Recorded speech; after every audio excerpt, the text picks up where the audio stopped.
So our first speaker is Lydia Meem. Lydia is a clinical psychologist and she runs an autism-specific private practice in Newcastle. Lydia provides assessments, counselling and strategies for children, adolescents, adults and couples on the autism spectrum. Her presentation is titled Under the Radar, Why Girls and Women Often Miss Out on a Diagnosis of Autism and How We Can Better Identify and Support Female Students on the Spectrum. Thanks, Lydia. So, as we said, I'm Lydia. I have a private practice called Autism Understanding, and I also run an Autism Professionals Circle online forum for anyone who works with people with autism, in case there's professionals in the room who'd like to connect. I'm going to dedicate today's talk to Karina. She's one of my clients. She was quite late to coming to the diagnosis. I diagnosed her at 52. She did have signs of autism much earlier than that, but everybody thought it was something else. So at the time when she was little, she was spending a lot of time without any clothes on. She was climbing trees and checking out bugs. She didn't talk very much. She said that she talked about as much as she thought she should, which wasn't very often. And they put her in a special class at school and thought that she had selective mutism.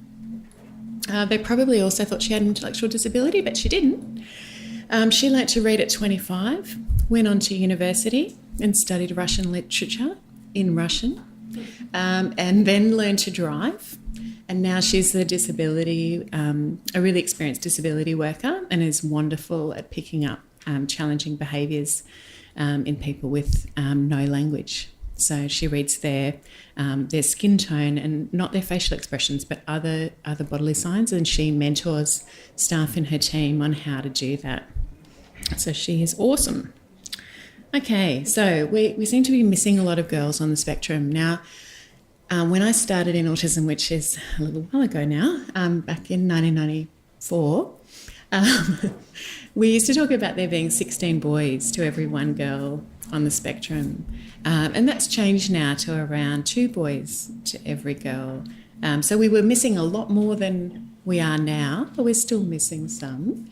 There is going to be more boys than girls because of the genetics. And I'm not a geneticist, but I can tell you that girls have 2 X's. So we can be carriers more often. So what happens is a lot of the information is carried on our X's. Boys have to express everything on their X because they've only got one. So if they're carrying things with autism, you'll see it. Whereas with girls, we can turn off parts of one X, parts of the other. So thinking about why we might not pick up girls, masking is a big thing. So there are a lot of girls that are working actively to go under the radar. So they know that they're supposed to fit in socially and they work so hard to do what everybody else is doing naturally. And then they're exhausted at the end of the day. And so that's often why you see girls who are holding it together at school and letting it out at home. Sometimes they can't hold it all the way to home, so they're letting it out in the car, or as they're walking out the school gate is often when they might start to show how stressed they've been, but they've held it together and followed the rules all day and tried to go under the radar and smiled and nodded and all those things that they do. So some of the things they might do, they might learn to make eye contact. And so sometimes you might take a girl to a paediatrician, they make eye contact with the paediatrician once and the paediatrician says, no, it can't be autism, sorry. So we get that with boys as well. So we do need to educate our paediatricians that there are more signs than eye contact of autism. And it is possible for people to have intact eye contact and still have autism. Girls also smile, and we need to be thinking about, are they smiling at people? Are they smiling at things? Are they smiling generally around the room? Because people often think if you can smile, then you don't have autism. Often girls are learning scripts. They might be learning them from people around them. They might be learning them from YouTube videos. So you might find that there's a lot of repetition in the conversations that you have with them. So girls are having conversations, but they're often repeating things that they've heard from the television. So you might think, oh, they've got lovely conversation skills, and then 2 weeks later you have exactly the same conversation again. And then you realise, oh, I think I've heard this before. So that can be where they're masking a bit. So they learn certain things to ask you. Some of the girls that I assess, when we're doing the ADOS, for example, they're asking, what's this, what's this, what's this? And so they can get points for interacting, I suppose. That's a way of interacting. They're not actually waiting for you to answer. They've just learned to say, what's this? And you can get kids that they might have learned ways to hide some of their repetitive behaviours as well. So one of my clients, she does this when she's flapping. I'll just put this down for a sec. She goes, oh, I'm so excited. So she's flapping, but up near her face, so it's because she's, so excited. So it's a little bit more socially appropriate, I guess. Also girls tend not to be obsessed with Thomas. So some of the... they can be obsessed with lots of other things, but often it isn't Thomas. Sometimes it is. And I'm sure that we have both males and females on the spectrum working in Sydney trains, for example. But often they'll find other things to do, special interests and repetitive behaviours that look like what the other girls are doing. They might do it in a more intense and focused way. So someone who's making 100 loom bands in a sitting, for example, that's quite intense. We also have people doing lots of ballet stretches. And that's fine if you're in a performing arts school. Lots of people are doing ballet stretches, but it might be that that's how you get your need for motion sorted. And there's a lot of intense craft that goes on as well, I've noticed. Lots of colouring in and those things. I'd like to talk about pretend play, because often people say, oh, well, she's got pretend play, so she can't have autism. Actually, there's lots of things that look like pretend play that don't have a lot of pretending in them. So you can be using the pretend play toys, but sorting and lining up and sorting by colour and by height and those kinds of things, or perhaps in the ADOS, for example, so the Autism Diagnostic Observation Schedule, I see a lot of girls, we have a birthday party for baby. Baby often doesn't make it to the birthday party because we're so busy folding the serviettes or colour-coding the cutlery with the plates, those kinds of things. Or we might have a beautiful birthday party, but then we need to do it another 4 times. So it's not until you see the whole sequence that you realise, oh, this whole thing is going to repeat, and if we try and interrupt that sequence, that's where we start to have issues. So we have the birthday party for baby, and then we have the birthday party for Lydia, and then we have the birthday party for her, and then we have the birthday party for mum, and it keeps going, and I need to go home, so I have to stop it, unfortunately. So sometimes that can also be copied from YouTube. So they might have beautiful pretend play, but it's rigid in that they're following a script that they've seen on YouTube. Another reason, and I think this has been hinted at in quite a few presentations this morning, I've noticed, is that you can have girls who are quietly not participating. So they don't attract as much attention as boys. So kids who might be punching someone in the stomach or throwing a chair out the window or running out of the room or climbing the fence or climbing up on the roof, they're going to get attention faster than someone who's quietly gazing out the window and isn't paying attention. So it might be that they're inattentive, or it might be that they're just not switched on to the social stuff that's going on in the room. So one of the girls that I've worked with, she had made it to year 2 by quietly sitting up straight and colouring in. And so she knew that those were the things that she needed to do to survive in the classroom.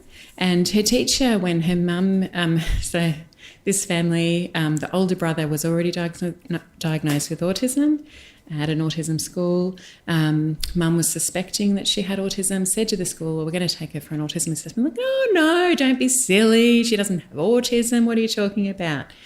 And she said, oh, so what does she do? Oh, well, she doesn't really like group time, but she does, colouring in, and that's fine. And she doesn't like this other activity, but she does colouring in. So she was actually doing a lot of colouring in. She hadn't actually handed in any written work all year. But she'd been quietly going under the radar. She was not causing any trouble. She was a lovely student, very smiley. Would tend to smile when she was stressed, when she was angry, when she was upset, as well as when she was happy. Same girl, she was in a classroom with alternative seating arrangements. So, sometimes we want to give kids lots of options. She was so overwhelmed by the options, she couldn't actually choose. So that was part of the not getting any written work done. She really needed a desk and a chair. So her parents campaigned for this for about a month, and eventually they got a desk and a chair for her with a couple of visuals of how to do some work. She started doing it. They went, "Oh, that's a great idea," and took it and gave it to a boy in the room who had autism. So I'm thinking maybe they could find another desk and chair if that was working really well.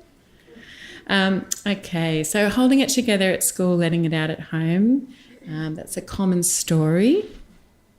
Confusion with other diagnoses. So I mentioned selective mutism. I also get a lot of girls who have inattention, so they tend not to go for the really flashy hyperactivity, but more the inattentive type. Get a lot of girls on the spectrum who are diagnosed as being shy, and there's no intervention for that really. A lot of times they're told to just get on with it and get out there and keep throwing them into these situations, and they'll eventually get over it. Anxiety is a big one. A lot of girls are getting anxiety labels: social anxiety, panic disorder, OCD, because they're lining things up, those kinds of things. Or they might, if they've gone to see an occupational therapist, they might have a sensory processing disorder, but that's not explaining all of the story. Similarly, they might have a language disorder, but that's not explaining all of the story. So sometimes we can get these labels along the way, but we need to check whether that's telling the whole story. So I just wanted to raise a couple of things that often come up with the clients that I'm seeing. So problems with getting ready for school. I know this is a problem in many households, but particularly with girls, we have the hair factor. And so a lot of girls don't like being touched on their head, lots of boys as well, but there seems to be more maintenance involved with girl hair, and sometimes, you know, particularly for ballet dancers and things, I have a couple of clients who do ballet, love the ballet, but often we're not getting to ballet because there were too many bumps in their hair and they needed to have their hair smooth before they could leave the house to go to ballet, or they couldn't get dressed to go to ballet. So this brave mum, who, she's awesome, she has 5 children. The first 4 have autism and the youngest one is typically developing. So it wasn't until the youngest one came along that they started to realise something different was going on there. So she bravely took her daughter in her pyjamas to ballet because she needed to be able to follow through on that. And so eventually we worked out hairstyles that could work for them. The uniform is often really stressful. So when I was I just wanted to find a sock picture that had a seam on it, and somebody put out the iron bar of death, it says. I thought, yes, this is a real problem, and I understand that there are seamless socks, but they're very expensive. Undies also can be optional for many girls on the spectrum. And let's be honest, many of my clients take their clothes off as soon as they get home, some of them in the car. So we're working on waiting until they get inside, but sometimes the parents just have learned to turn up the heating inside the house. And so we're trying to get more clothes on them, but it's a slow process. Sometimes they're taking them off as fast as you can put them on. And, you know, depending on the school that you're in, there can be all sorts of layers of uniform to deal with. I worked in a grammar school at one stage, and we had blazers and 3 kinds of ties and 3 kinds of hats, lots to manage. So that can be a huge source of stress, and that can stop kids getting to school altogether. Okay, separating at school. So often I'll get referrals for kids that there's this massive separation anxiety, and traditionally we've blamed separation anxiety on parents. I don't know if that's a secret or not, but many teachers blame separation anxiety on parents. The parents are having trouble separating from the kids, and, you know, we just need to sort the parents out and then the kids will come to school fine. Actually, in this situation, things are not fine. And often the parents are quite happy to try and separate. It's just not working. And so, you know, you can have some routines and things, but often there are barriers to kids being able to walk in the school gate. So, for example, knowing where your bag goes. sometimes one of the girls was telling me that she'd been told she needed to put her bag in a certain spot, but then she might go and put it in that spot, but then somebody else would move it or kick it or that kind of thing. And so she was just kind of frozen, not knowing what to do with her bag. Or when they line up for assembly in the morning, there's kind of a place where her class is, but it's not that exact. And so sometimes if she went there early and tried to sit down with her bag in the spot where everybody lines up for assembly, then she'd be told that she was in the wrong spot, she had to move, and then by the time she moved, then, you know, she'd have to go to the back of the line instead of the front, and she thought she was going to be first in the line and all that kind of stuff. So that can be quite stressful as well. So we always celebrate when girls are going to school quite happily. Yeah. So the good news is that a lot of the autism strategies that work for boys do work for girls as well. So it does help girls to have visuals and to have predictability and routine and to have a relationship with their teacher where they trust them. All of that stuff helps to help them get to school. A couple of other things that I've noticed, literal understanding can cause all sorts of issues, particularly around the pretend play. One little girl was telling me that she's really into mermaids, and so a friend of hers was saying, well, if we jump onto this blue circle, then we're mermaids. So they jumped on it, and she came home and told her parents, I'm a mermaid now.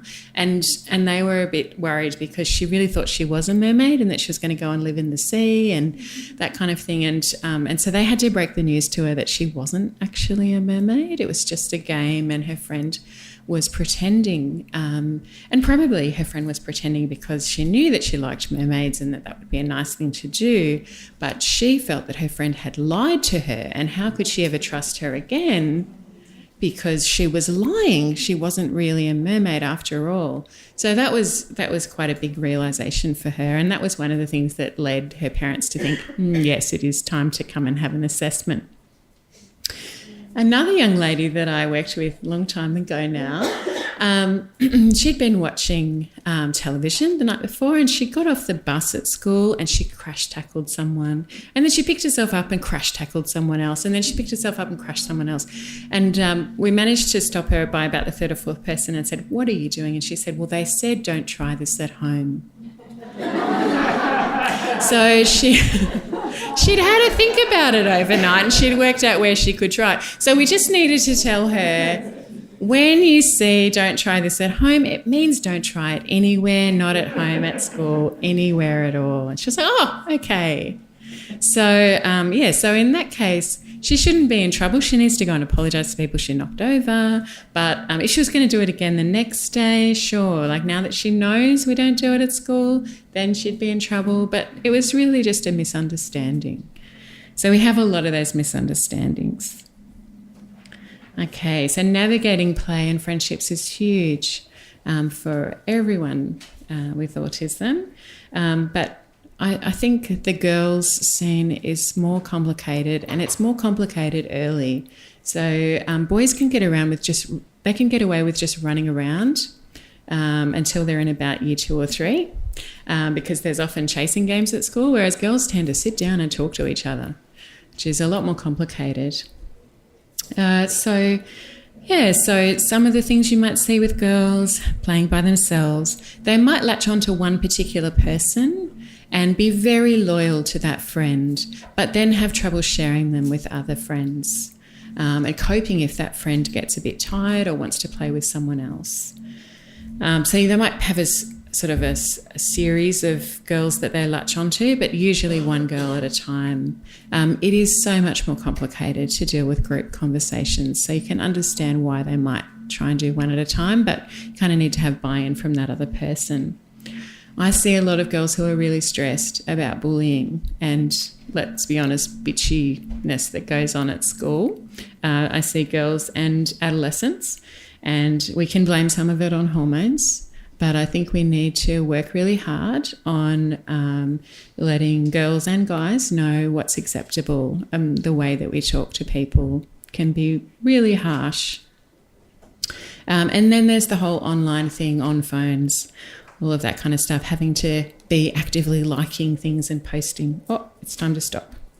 Okay. Thanks.